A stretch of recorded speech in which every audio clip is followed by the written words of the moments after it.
Hello, সবাইকে অনেক ধন্যবাদ। আজকে আসলে আমরা একটা নতুন টিউটোরিয়াল করতে যাচ্ছি। তো বেশ অনেকদিন ধরেই বেশ অনেকে বলছেন যে আমি যেন একটা সানবিম নিয়ে একটা টিউটোরিয়াল করি। তো ফাইনালি আমি সানবিম নিয়ে একটা টিউটোরিয়াল করার ইচ্ছা থেকে এই কাজটা শুরু করা আসলে মাঝখানে একটু সময় হয়নি, that's why করতে পারিনি। তো টিউটোরিয়ালটা শুরু করার আগে আপনাদের সবাইকে একটু বলে নিই, আহ, এই এই যে সানবিম ক্রিয়েট করা এবং একটা সফট লাইট ফ্লেভার ক্রিয়েট করা এখানে ফটোশপে বেশ অনেকগুলো লেয়ারের প্রয়োজন আছে এবং এই জন্যে আপনাদের সবাইকে অনুরোধ থাকবে, আপনারা হাতের কাছে যদি মোবাইল থাকে, লাইক আমার এখন মোবাইলে কল এসে গেছে, এইভাবে যাদের যাদের মোবাইল আছে এবং এই ধরনের ডিস্ট্রাকশন আছে, ফেসবুক এইসব জিনিস বন্ধ রেখে আপনার টিউটোরিয়ালটা দেখবেন। তো আমি নিজেও আমার ফোনটাকে সাইলেন্ট করে ইভেন অফ করে দিয়েছি যাতে আমি কাজটা প্রপারলি করতে পারি। সো আপনাদের কাছে একটা রিকোয়েস্ট থাকবে, সেটা হচ্ছে আপনারা কাজটা শুরু করার আগে, টিউটোরিয়ালটা দেখার আগে সবাই কষ্ট করে একটু মোবাইল এবং অন্যান্য কাজগুলো অফ রাখবেন। ধন্যবাদ সবাইকে। তো আমরা মূল পর্বে চলে যাই। দেখেন, আমি এখানে একটা ছবি তুলেছি, যেই ছবিটাতে আপনি দেখবেন যে পিছনে, আমার ছবির পিছনে মোটামুটি লাইট আছে। আমার দেখেন, আমার যে সাবজেক্ট, সেই সাবজেক্টের আশেপাশে একটা সফট এজ লাইট আছে এবং আমি যখন ছবিটা তুলেছি তখন আমি এইসব ব্যাপারগুলো খেয়াল করে তুলেছি।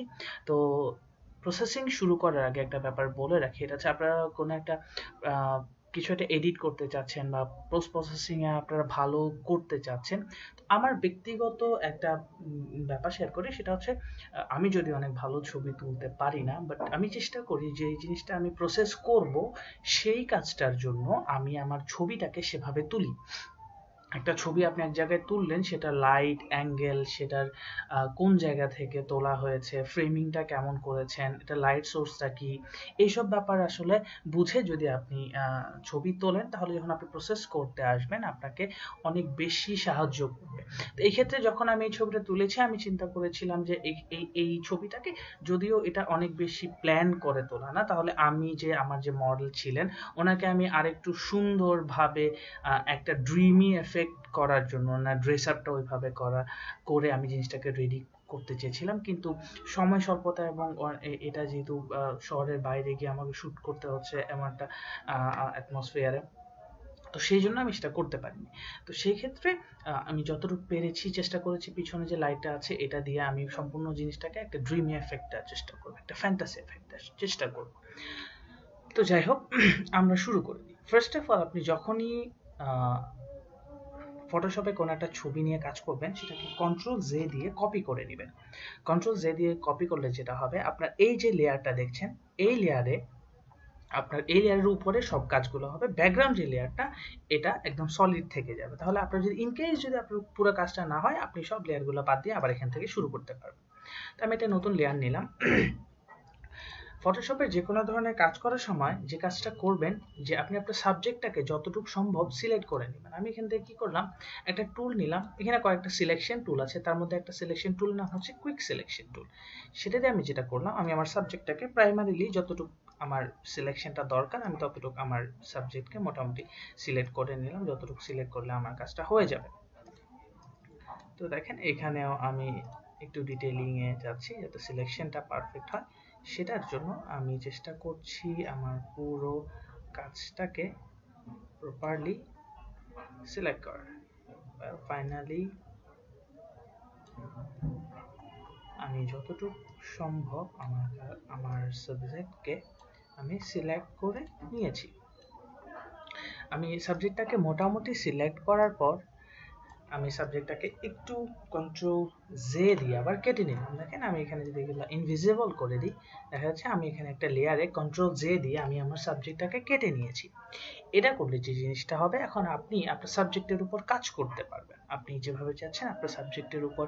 যেমন আমার এই সাবজেক্টে যেহেতু আমার কাছে এক্সটার্নাল ফ্ল্যাশ ছিল না এবং অনেক একদম সন্ধ্যার সময়ের ছবি, সেহেতু আমি এখানে খুব একটা লাইট পাইনি। দ্যাটস আমি কি করব, কন্ট্রোল চেপে এখানে সাবজেক্টের উপর প্রেস করলে দেখবেন আমি যখন আমার কার্সারটা ঠিক এই জায়গায় নিয়ে যাচ্ছি, যখন সরাচ্ছি দেখেন এই জায়গায় যদি রাখি তাহলে দেখা যাচ্ছে আমার আমার যে ফিঙ্গার, এই ফিঙ্গারের নিচে এই ধরনের একটা সাইন আসতেছে না, এটা হচ্ছে সিলেকশন সাইন। যখনই আমি এখানে আনলাম সিলেকশন সাইনটা হলো, তখন আমি প্রেস করলাম, প্রেস করলে যেটা হলো আমার যে কাটা যে আমার মডেলটা সে আবার সিলেক্ট হয়ে গেল।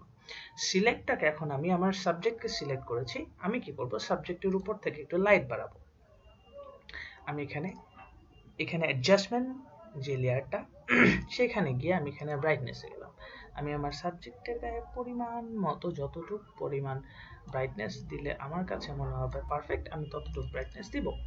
তারপর আমি কি করব, কিছু কিছু জায়গায় আমার এখানে ব্রাইটনেস পুরোপুরি দরকার নেই এবং আমার অ্যাটমসফিয়ার অনুযায়ী আমি সেভাবে ব্রাইটনেসটাকে ব্যালেন্স করব। দেখেন যখনই আমি পুরো লেয়ারটাকে এখানে ব্রাইটনেস যখন আমি বাড়ালাম, এখানে একটা অংশ আছে এটাকে বলে লেয়ার মাস্ক। এই লেয়ার মাস্কিংটা যখনই আমি যখন ব্রাইটনেস বাড়ালাম দেখেন এই অংশটা সাদা হয়ে গেল, দ্যাট মিনস কি সে এই অংশে কাজ করেছে এবং যে অংশগুলা ডার্ক সে অংশগুলাতে কাজ হয়নি। দেখেন এই অংশে প্রেস যখন আমি করব তখন এইখানে আমার কালার প্লেটে দুই ধরনের কালার হয়ে যাবে, এটা হচ্ছে ব্ল্যাক অ্যান্ড হোয়াইট। যদি আপনাদের কালার প্লেটে এরকম কালার আপনারা না পান তাহলে ডি প্রেস করবেন, ডি মিনস ডিফল্ট কালার। মনে করেন আপনি ডি প্রেস করে রাখলেন হোয়াইট অ্যান্ড ব্ল্যাক হয়ে গেল, এবং এক্স প্রেস করলে এটা শাফল হবে, এক্স প্রেস করলেন হোয়াইট হলো, এক্স প্রেস করলো ব্ল্যাক হয়ে গেল। আপনি এখন দেখেন, আপনি ধরেন এই ব্ল্যাক অংশটা মনে করেন এখানে দিলেন, এটাকে 100% অপাসিটি করে এখানে করে দিলেন ধরেন, তাহলে কি হয় দেখেন আপনি এই জায়গাটার মধ্যে দেখেন যেটা মুছে যাচ্ছে, দ্যাট মিনস কি সে যেখানে ব্রাইটনেস বাড়িয়েছে সেটা মুছে যাচ্ছে। আমি কি করব, সেটাকে আমি ওইভাবে কমাবো না, হালকা পরিমাণে কমাবো, আমার যতটুকু প্রয়োজন হবে আমি ততটুকু পরিমাণে কমাবো। আমি আমার পরিমাণটা খেয়াল করে আমি এখানে ব্রাইটনেসটাকে কমাচ্ছি। আচ্ছা, তাহলে এখন আমার মোটামুটি যতটুকু প্রয়োজন ততটুকু আমি কমিয়ে নিচ্ছি, এভাবে আমি আমার ব্রাইটনেসটাকে কমিয়ে নিলাম। যেখানে আমার এখন ব্রাইটনেস দরকার ছিল আমি আমার মডেলের গায়ে পরিমাণ মতো ব্রাইটনেস পাচ্ছি। এখন আমি যেটা কাজ করব, এখন আমি ব্যাকগ্রাউন্ডে চলে যাব। আমি এখানে গেলাম, আমি সেই একই লেয়ারে আমি আবার প্রেস করে কন্ট্রোল প্রেস করলাম, প্রেস করলে আমি আমার সাবজেক্টকে সিলেক্ট করতে পারলাম। এখন এই সিলেক্টটাকে বাদ দিয়ে আমি এখন ব্যাকগ্রাউন্ড সিলেকশনে চলে যাব। সেই ক্ষেত্রে আমি যে কাজটা করব, কন্ট্রোল শিফট আই, দেখেন আমার সিলেকশনটা ইনভার্স হয়ে গেল। এই কাজটাকে এভাবে করা যায়, আপনি একটা সিলেকশন টুলে যান, প্রেস করেন, দেখেন সিলেক্ট ইনভার্স, প্রেস করেন সিলেক্ট ইনভার্স হয়ে গেল। সো এভাবে যখন আপনি সিলেক্ট ইনভার্স করলেন, আমার ইনভার্স অংশটা ব্যাকগ্রাউন্ড অংশটা সিলেক্ট হয়ে গেল। আমি এখন এখানে যাব, এখানে যাওয়ার পর আমি ইনভার্স অংশে ব্রাইটনেস হালকা একটু কমাবো, হালকা একটু কমাবো, বিকজ আমি আমার ব্যাকগ্রাউন্ড এবং ফোরগ্রাউন্ডের মধ্যে হালকা একটু কন্ট্রাস্ট ক্রিয়েট করতে চাচ্ছি। আচ্ছা, সেটা আমি করলাম। এখন আমি যে কাজটা করব, আমি একদম সহজভাবে আপনাদের লাইট বিমের ব্যাপারটা বলবো, এছাড়াও অনেকগুলো কাজ আসলে চাইলেই করা যায়, আমরা সহজভাবে শিখবো, জটিল করব না। তো সেই ক্ষেত্রে আপনি এখানে যদি লাইট বিম ক্রিয়েট করতে চান তাহলে কিভাবে আপনি ম্যানুয়ালি লাইট বিম ক্রিয়েট করবেন। যখন আপনি লাইট বিম ক্রিয়েট করবেন তখন আপনাকে একটা জিনিস চিন্তা করতে হবে যে আপনি আসলে লাইট সোর্স থেকে আপনাকে লাইট বিমটা ক্রিয়েট করতে হবে। সেই ক্ষেত্রে আপনি যে কাজটা করবেন সেটা হচ্ছে, আপনি অনেকভাবে করতে পারেন, একটা সিস্টেম আমি বলে দিচ্ছি। আপনি এখানে মেইন লেয়ারে চলে যাবেন, মেইন ছবিতে চলে যাবেন, এখানে ব্রাশে যাবেন, ব্রাশে যাওয়ার পর অল্টার প্রেস করে আপনি এই যে লাইট সোর্সগুলো এখানে যে কোনটা সোর্সে ক্লিক করবেন, সিলেক্টে যাবেন, কালার রেঞ্জে গিয়ে দেখবেন আপনি যে এই যে আমি যেটা সিলেক্ট করেছি এখানে শুধু হোয়াইট অংশ, এই যে আমাদের হোয়াইট অংশ যেখান থেকে আলো আসছে সেই জিনিসটা পাচ্ছি আমি। যদি এটা বাড়াই, এটা একটু বেশি হোয়াইট অংশ নিয়ে নেওয়ার চেষ্টা করবো, যদি একটু কমাই এতটুকু অংশ নেওয়ার চেষ্টা করবো। কি হলো যে আমি এই অংশগুলা দেখেন, এই যে অংশগুলা এগুলাকে সিলেক্ট করলাম, আমি কি করব এই অংশগুলা থেকে লাইট আনার চেষ্টা করব। কিভাবে লাইট আনতে পারি, সেই ক্ষেত্রে আমি এই সিলেক্টেড অংশকে সলিড কালার দিয়ে ফিল করব। সলিড কালারটা আমি কি কালার দিতে যাচ্ছি, এটা আমার উপর। আমি এইরকম একটা কালার দিতে চাচ্ছি, ধরে এখন আমার এখানে একটা কালার আছে। যদি সব লেয়ার গুলোকে বন্ধ করে দেন তাহলে সেটা বুঝতে পারবেন। আমি এটাকে কি করব, রাস্টারাইজ করে ফেলবো, কনভার্ট টু স্মার্ট অবজেক্ট, দেন আমি এটাকে এখন রাস্টারাইজ করে ফেলছি। দ্যাট মিন্স এটা এখন একটা ছবিতে রূপান্তর হয়েছে। এখন আমি কি করব, এখানে ব্লারে যাব, ব্লারে যাওয়ার পর এখানে রেডিয়াল ব্লার নামে একটা ব্লার আছে, যেখানে আপনি জুম করবেন, বেশ দিলেন, আপনি এটার পরিমাণকে এভাবে সোর্সটা দেখা দিন। দেখেন ও কি দেখাচ্ছে, আপনি কোত্থেকে চাচ্ছেন যে কাজটা হোক, এই জায়গা থেকে চাচ্ছেন, ধরে নেন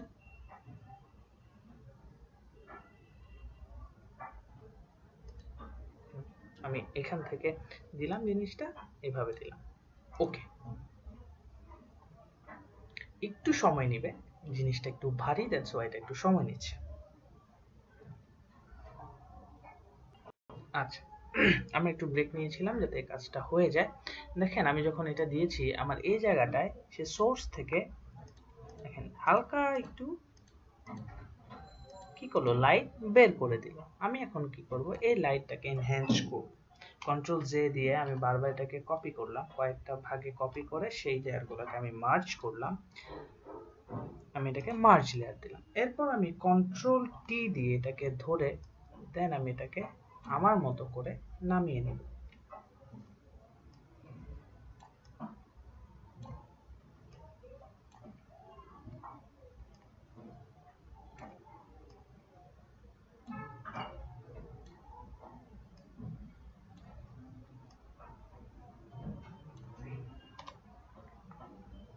ওকে, এরপর আমি যেটা করব, এই লেয়ারটাকে আমি স্ক্রিন করে দিব।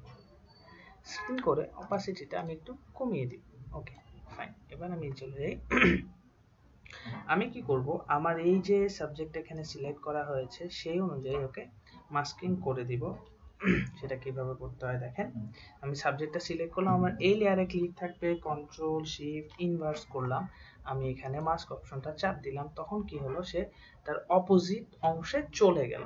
আমি আবারও বলতেছি, আমার এই যে সানবিমটা আপনারা দেখতে পাচ্ছেন, এটা সবসময় একই রকম হবে না, একই রকম হবে না সবসময়, বিভিন্ন সময় বিভিন্ন রকম হবে, কারণ এটা রেঞ্জের উপর, এক এক সময় এক একটা সিলেকশনের পরিমাণের উপর এটা হচ্ছে। দেখেন আমি কি করলাম, এখানে এটাকে আমি স্ক্রিন করেছিলাম, এখন আমি এটা কালার ব্যালেন্সটা ঠিক করব। আমি এটা কালার ব্যালেন্সে গিয়ে যদি আমি এটাকে ক্লিপিং মাস্ক যদি করি, তারপর আমি এটা কালার ব্যালেন্সে গিয়ে যদি আমি এটাকে একটু ইয়েলোইশ করে দিই, এরপর আমি এটার হিউ স্যাচুরেশনে যাই, এরপর আবার অল্টার চেপে এটাকে ক্লিপিং মাস্ক করি। ক্লিপিং মাস্ক মানে হচ্ছে আমি এখন যে কাজটা করব শুধু এই লেয়ারের উপর হবে, অন্য কোনো লেয়ারের উপর হবে না। আমি কি করব, এটা স্যাচুরেশনটা বাড়াবো, আমি দেখবো যে এটা কিভাবে কাজ করছে, কোথায় যাচ্ছে, এবং এটার লাইটটা কিভাবে চেঞ্জ হচ্ছে, আমি এটার কি ধরনের লাইট চাচ্ছি। আমি এই ধরনের একটা লাইট, মোটামুটি একটা লাইট পেয়ে গেলাম। এখানে আরো অনেক কাজ করা যায়। তাহলে যেটা হলো প্রাইমারিলি যে কাজটা হলো সেটা হচ্ছে আমি এটার পরিমাণটাকে আমার মতো করে এখন চেঞ্জ করতে পারি। ধরেন আমার এই অংশ থেকে আমার খুব বেশি প্রয়োজন, আমি এটাকে কমাই দিব। হালকা একটা ব্রাশ নিয়ে, আমরা যেহেতু লেয়ার মাস্কিং অনেকে, এর আগে আমি যে ভিডিও টিউটোরিয়ালটা দিয়েছি সেখানে লেয়ার মাস্কিং সম্পর্কে আলোচনা করেছি। লেয়ার মাস্কিং থেকে আমি যেটা করলাম, এখান থেকে একটু এটাকে চেঞ্জ করে দিলাম, কমিয়ে দিলাম, কমে এখানে আমি পরিমাণটাকে ব্যালেন্স করলাম। এরপর যেটা করলাম, এরপর একটা কাজ করব, আমরা এখানের যেসব জায়গায় লাইটগুলো পড়ছে, মনে করেন এই যে অংশটাতে বা বিভিন্ন অংশগুলোতে যে লাইট পড়ছে, সেটাকে আরো আমরা সুন্দর করার জন্য আমরা ব্রাইটনেসে যাব, ব্রাইটনেস বাড়াবো, কন্ট্রাস্টটাকে বাড়াবো, বাড়িয়ে এবার আমরা অল্টার ব্যাকস্পেস দিব। তাহলে কি হলো, আমি যেই ব্রাইটনেসটা বাড়িয়েছি সেটা চলে গিয়েছে। এখন আমি হোয়াইট ব্রাশ নিব সেটাকে ফিরিয়ে আনার জন্য। দেখেন এখানে আমি হোয়াইট ব্রাশ দিয়ে প্রেস করছি হালকা পরিমাণে বিভিন্ন জায়গায়, পরিমাণটাকে আমি একটু ঠিক করে নিই যাতে বেশি কোথাও পড়ে না যায়, আমি যাতে বুঝতে পারি যে আমি আসলে কোথায় দিচ্ছি, কিভাবে দিচ্ছি।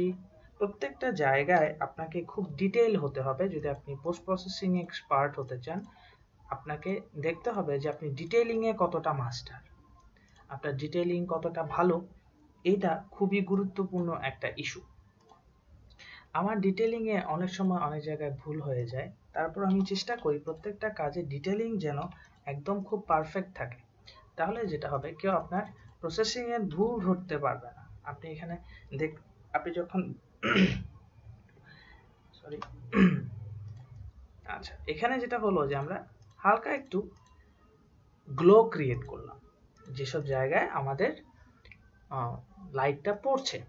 তাহলে এখন আমি যে কাজটা করব, যে দেখেন আমার নর্মালি আমার একটা ছবি হয়ে গেছে, আমি এখন পুরো ছবিটাকে একটা ছবিতে নিয়ে আসবো।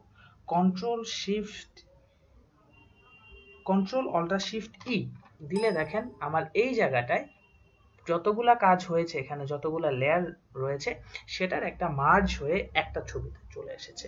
এই ছবিটাকে আমি আবার কন্ট্রোল জে দিয়ে ডুপ্লিকেট করব। ডুপ্লিকেট করার পর আমি এটাকে একটা কাজ করব, আমি আমার এই ছবিকে একটু ব্লার অ্যাড করব। মনে করেন 52% ব্লার আমি এখানে অ্যাড করতে চাচ্ছি। 52% ব্লার অ্যাড হয়ে গেল। তারপর আমি কি করব, এটাকে ব্লারটা কমিয়ে দিই। এখন ব্লারটা কমিয়ে দিলে যে জিনিসটা হবে, আপনার এখানে একটা গ্লোয়িং এফেক্ট ক্রিয়েট হবে। দেখছেন যে হালকা একটা গ্লো ক্রিয়েট হচ্ছে, বাট সেটা তো আমি আমার মডেলের ফেসে রাখবো না, তো আমি সেখান থেকে সেই জিনিসটাকে মুছে ফেলবো। দেখেন আমি আমার মডেলের এখান থেকে এটাকে মুছে ফেলবো, যাতে আমার মডেল অনেক বেশি ক্লিন দেখায়, আমার মডেলকে সহজে ক্লিন দেখানো যায়। তো এখানে তাহলে আপনারা দেখেন যে আমি আমার মডেলকে আরেকটু মোটামুটি ক্লিন করে ফেললাম যতটুকু সম্ভব। আমি যতটুকু তাকে দেখাতে চাচ্ছি গ্লোয়িং হিসেবে, সেই কাজটা আমি এখানে করলাম। আর আমার অন্যান্য অংশটা মোটামুটি একটু গ্লোয়িং এফেক্ট হিসেবে রয়ে গেল। আমার একটা ফ্যান্টাসি, একটা গ্লো, খুব সুন্দর একটা আভা ক্রিয়েট হয়েছে ছবিতে, যেটা দেখতে এই ধরনের ছবিতে দেখতে খুব ভালো লাগে। তাহলে এই কাজটা আমার হয়ে গেল। এখন আমি ছবিটাকে আবার আরেকটা লেয়ারে নিয়ে যাব। সে একইভাবে কন্ট্রোল অল্টার শিফট ই করে আমি এই ছবিকে ওভারলে করে দিব। ওভারলে করার পর ফিল্টার থেকে আদার হাই পাস অপশনে গিয়ে আমি এখানে 4.9% ধরে নেন, আমি ওকে পরিমাণটা দিলাম। এখানে গিয়ে দেখেন তাহলে আমার যে শার্পনেসটা বেড়ে গিয়েছে ছবির। ক্লিক করলে দেখতে পারবেন যে ছবির শার্পনেস বেড়ে গিয়েছে। আমি এখন কি করব, আমি যেহেতু আমি আমার ফেসটা স্মুথ রাখতে চাই, আমি এখানে ক্লিক করব, ক্লিক করে এটাকে মাস্কিং এর আওতায় নিয়ে আসব। আসার পর আমি বিভিন্ন অংশে এই হার্ডনেসটা কমিয়ে দিব। আমি এজে এতটা হার্ডনেস আমি চাচ্ছি না, তাহলে আমার সিলেকশনটা বোঝা যাবে। আমি ফেসে প্রথমে আমি এখানে একটু চাইলে রিটাচ করতে পারি। ফেসের বিভিন্ন ছোটখাটো স্পট থাকলে সেটা স্পট রিমুভিং দিয়ে আমি সেটাকে নিয়ে যেতে পারি, সেই কাজটা আমি এখান থেকে করতে পারবো। এরপর যে কাজটা আমি করব সেটা হচ্ছে আমার এখান থেকে আমার যে ডিটেইলিংটা আমি অ্যাড করেছি, যে শার্পনেসটা আমি অ্যাড করেছি, সেটা আমি এখান থেকে মুছে দিব। তাহলে কি হবে, আমার শুধু ফেসে শার্পনেসটা বাড়বে এবং অন্যান্য অ্যাটমসফিয়ারে শার্পনেসটা বেড়ে যাবে। এখন আমি যেটা করব, আমি এখন বিভিন্নভাবে আপনি আপনার ছবিকে ফাইনাল টোনিং দিতে পারেন। ফাইনাল টোনিং এর জন্য, একটা ছবির ফাইনাল টোনিং এর জন্য কার্ভের উপর কোনো অ্যাডজাস্টমেন্ট নাই। আপনি কার্ভে গেলেন, কার্ভে যাওয়ার পর ধরেন ব্লু নিলেন, ব্লু নিয়ে আপনি ব্লু অংশটা বাড়ান, ইয়েলো অংশটা এই থেকে বাড়ান, আপনার খুব ওয়ার্ম একটা টোন ক্রিয়েট হবে, খুব ওয়ার্ম, খুব ইন্টারেস্টিং, খুব ওয়ার্ম একটা টোন ক্রিয়েট হবে। সেটা আপনি করতে পারেন, যেটা আমি করেছি। সো দেখেন আমরা এখান থেকে হালকা একটু ওয়ার্ম টোন, হালকা একটু ব্লুইশ টাইপের একটা টোন ক্রিয়েট করেছি। সেই ক্ষেত্রে আমার ফেসেও একটু হালকা ইয়েলো হয়েছে, সেটাকে আমি একটু কমিয়ে অন্য একটু কালারে নিয়ে যেতে চাই। আমি এখান থেকে আবার সিলেকশনটা নিয়েছি, কন্ট্রোল প্রেস করে সিলেকশনটা এখান থেকে নিয়ে আমি কি করব, সিলেক্টিভ কালারে চলে যাব। আমি কি করব, হালকা একটু রেড বাড়াবো অ্যান্ড ইয়েলো কালারে গিয়ে এখান থেকে ইয়েলোটা কমিয়ে দিব হালকা। কোথায় এটা, এই কাজটা কোথায় হবে, এটা হবে ফেসে। আমি কি করব, শুধু ফেস ছাড়া অন্যান্য জায়গায় আমার আগের কালারটায় আমি চাই। আমি এখানে যে আমার আগে যে ওয়ার্ম টোনটা ছিল সেই ওয়ার্ম টোনটাই আমি এখানে চাচ্ছি, আমি সব জায়গায় সেই জিনিসটা চাচ্ছি। যদি এটা চাই আমি কোথায় হচ্ছে আমি এটা দেখতে পারবো, অ্যান্ড আমি শুধু এই জায়গাটায় আমি কালারের চেঞ্জটা করেছি যাতে আমার ফেশিয়াল যে কালারটা সেটা যেন বোঝা যায়। আমি যদি সেটাকে বেশি মনে করি সেটাকে আমি কমিয়ে অ্যাডজাস্ট করতে পারবো। সো ফাইনালি আমরা যদি সব ছবিকে এখানে নিয়ে আসি, তাহলে এই হচ্ছে আমাদের বেসিক আসলে সানরের টিউটোরিয়াল। আমরা চেষ্টা করেছি যাতে আপনাদেরকে খুব সহজ একদম, চাইলে আসলে অনেক কিছু করা যায়। আমি চাইলে আর একটু ব্লার করা, বিভিন্ন অনেক ধরনের এফেক্ট ক্রিয়েট করা যায়, কিন্তু যারা বিগিনাররা আছেন তারা এখনো ফটোশপে অনেকগুলো টুল সম্পর্কে জানেন না, তাদের জন্য একটু বেশি হয়ে যাবে। সো এটার বাইরেও আমি আরও অনেক অনেক অ্যাডজাস্টমেন্ট করতে পারি, অনেক কিছুই করা যায়। তারপরে এতটুকু করে আপনাদেরকে বোঝানোর চেষ্টা করছি আসলে কিভাবে হয়। তাহলে দেখেন আমাদের মূল ছবি ছিল এটা, এবং ফাইনালি আমরা এই ছবিতে চলে এসেছি। তো এই ছিল আমাদের আজকের টিউটোরিয়াল। সবাই ভালো থাকবেন, সবাইকে ধন্যবাদ।